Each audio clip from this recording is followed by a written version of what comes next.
Assalom, nima uchun biz Uhud tog'ini yaxshi ko'ramiz? Chunki Uhud tog'i bizni ham yaxshi ko'rgan. Payg'ambarimiz Rasululloh Uhud tog'ini yaxshi ko'rganlar va yurgan paytlariga Uhudni qitig'i kelgan ekan, keyin qimirlagan ekan.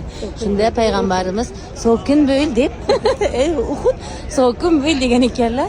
Uhud ham eshitib, shuni aqlli tog' ekanda. Hadiya nomidan olingan kalimasi.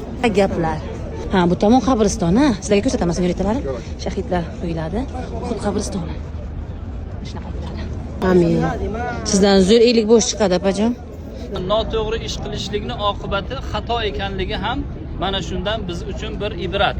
Alloh taborak va taolo qimirlamagin, seni ustingga payg'ambar va ikkita shahid turibdi degan ekanlar. Payg'ambarimizning bu mo'jizalari hali yonlarida kim bor edilar? Abu Bakr ham, Usmon ham tirik edilar. Bularni shahid bo'lishligini o'shanda aytgan ekanlar, mo'jizalari. Payg'ambar alayhisolatu vasalom yana hadislari borki, Uhud bizni yaxshi ko'radi, biz Uhudni yaxshi ko'ramiz degan